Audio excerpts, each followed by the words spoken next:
11:40 at night, phone light on a ceiling. A question surfaces, quiet, almost bored. Do I even care if tomorrow happens?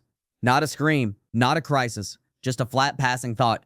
Gone in 4 seconds, back again tomorrow, at the same hour. Here's the part that should worry you, more than the thought itself.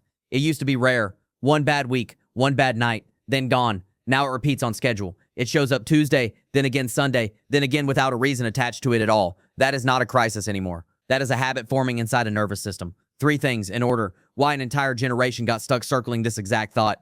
Why the loop is tightening instead of loosening with age. And what actually interrupts it mechanically before it becomes the only identity a person has left. There's one mechanism doing almost all of the damage here. Psychologists have a clean name for it.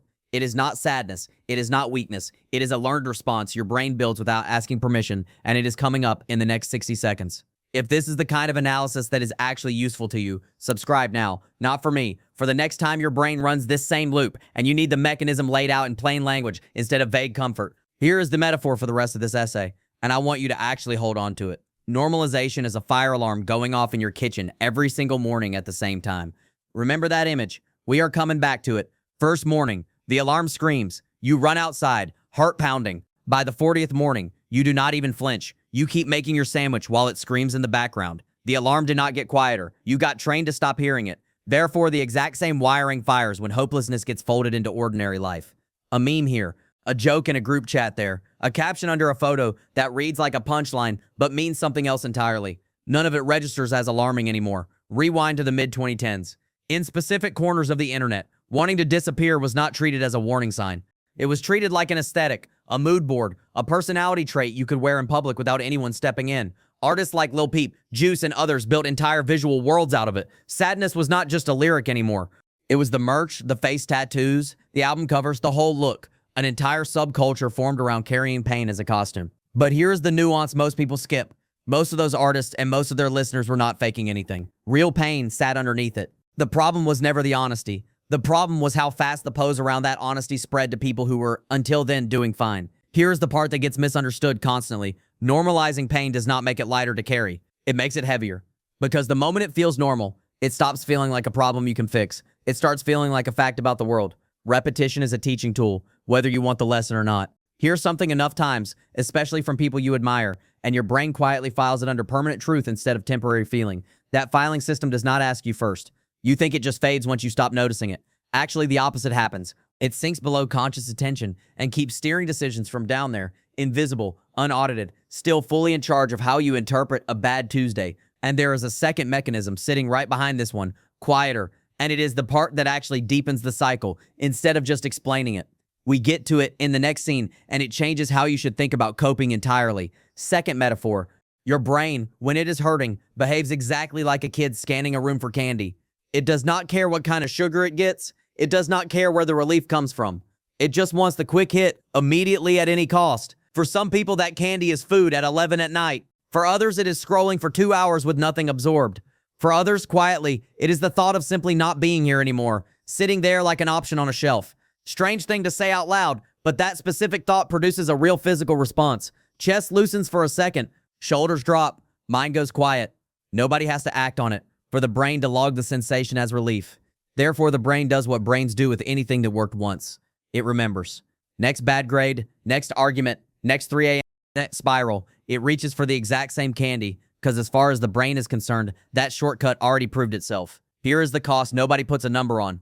One random bad day, repeated enough times with the same shortcut attached to it, quietly becomes your default coping mechanism. Not a decision you made, a pattern you slid into without ever noticing the slide. But that shortcut does not stop at managing stress. Once it becomes automatic, it stops just handling bad moments and starts writing the story of who you think you actually are. That is a much more expensive problem than a bad coping habit.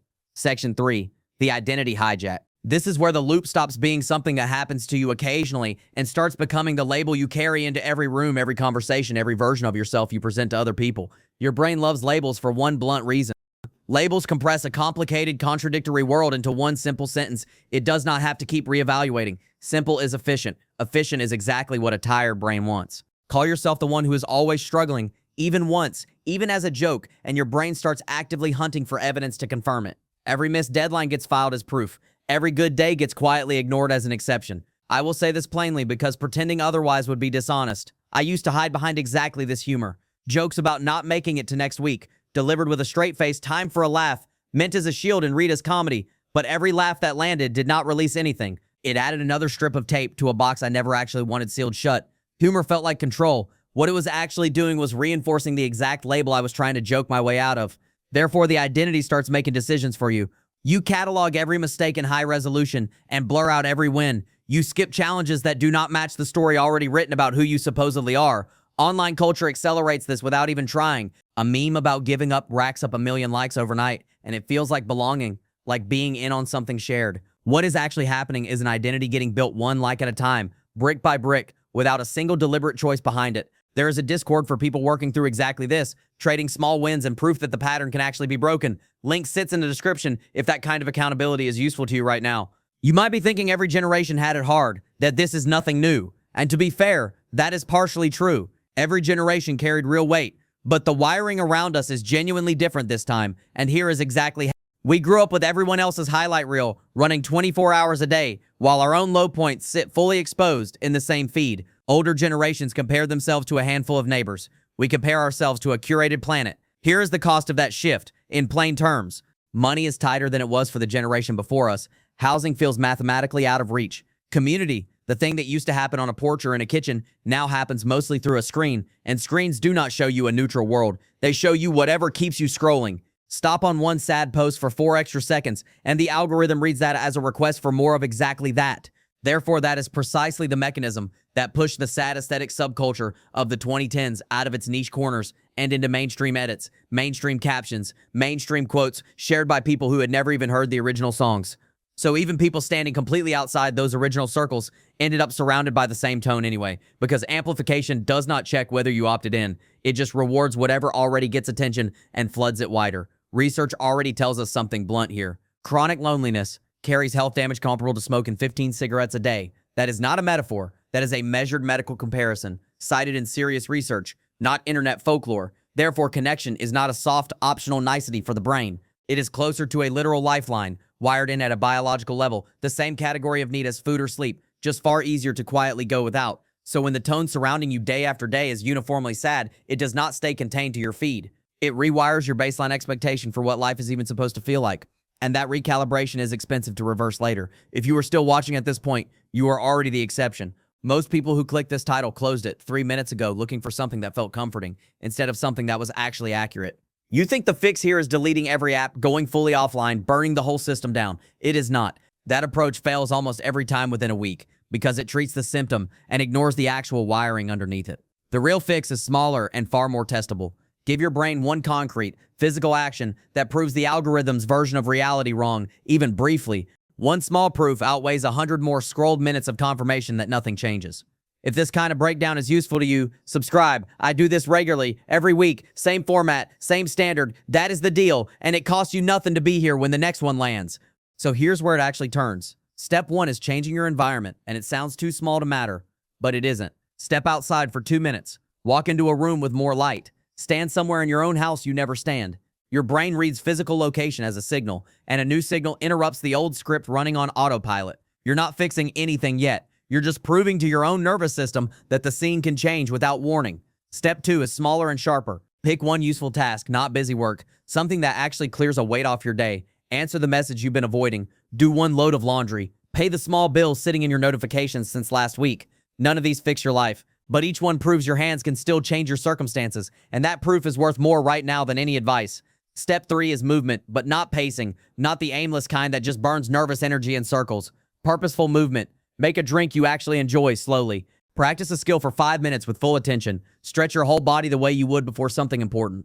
The goal is focus, because focus pulls your mind out of the loop it's been running and puts it briefly somewhere new. Step 4 is the one people skip most, and it's the one that works fastest. Reach out to someone you trust. It doesn't have to be a confession. It can be 2 words. Hey, what's up? Isolation is what lets the old shortcut run unchallenged. The second another person is in the loop with you, even briefly, the pattern has to compete with something real instead of just repeating in an empty room. None of those 4 steps erase what you're carrying. That was never the point. What they do is interrupt the pattern without dragging you deeper into the same shortcut your brain has been reaching for. A shortcut works because it's fast and familiar. These 4 are just as fast, but they point a different direction. One that doesn't cost you anything the way the old one eventually does. Once you've interrupted the pattern, don't stop there. Replace it with something you can actually see. A finished task, a message sent, a room you cleaned. The size doesn't matter, and that's not a comforting phrase. It's a mechanical fact. Your brain doesn't grade wins by scale. It only logs that action happened and something shifted. That log is what gets built on next time. Here's the part that actually compounds. One small win doesn't change your life, but stack them day after day and something quieter happens. Your brain starts searching for that same feeling of having done something instead of searching for the old shortcut that used to promise relief. That's not motivation talking. That's just repetition rewiring which option gets pulled first under stress. I mentioned someone earlier whose turnaround didn't start with a plan or a breakthrough. It started with a choice to show up for the people around him, even on the days he didn't want to show up for himself. That's not a tidy ending. It's just what actually happened. Sometimes the first real win isn't something you do for yourself at all. It's something you do for someone else, and it counts anyway. If none of this feels like enough on its own, that's fair, because a video can only hand you information, not structure. That's what the 30-day game plan exists for. You send me your day, exactly as it is right now, and I send back the exact plan to change it. Starting immediately, no waiting for the right moment that never actually arrives on its own.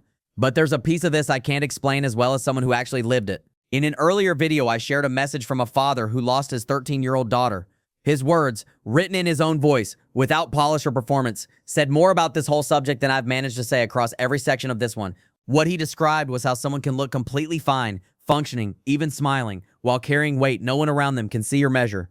That's the part statistics can't capture. Not the number of people struggling, but the specific invisible gap between how someone appears and what they're actually holding. A gap that closed for his daughter before anyone around her realized how wide it had gotten. So go back to that quiet question I opened with, the one asking if you even care whether you make it to tomorrow. It hasn't gone away just because we've spent this whole video around it. But it means something different now, not as a symptom to hide, but as a signal telling you exactly which of those 4 steps to try first, tonight, before the pattern gets another uninterrupted turn. That father's video is on screen now, and I'd rather you watch his words than anything else I could add after this. I hope they reach you the way they reach me. Subscribe if you want more of this kind of breakdown. I do this every week, calm, direct, no filler. That's the deal.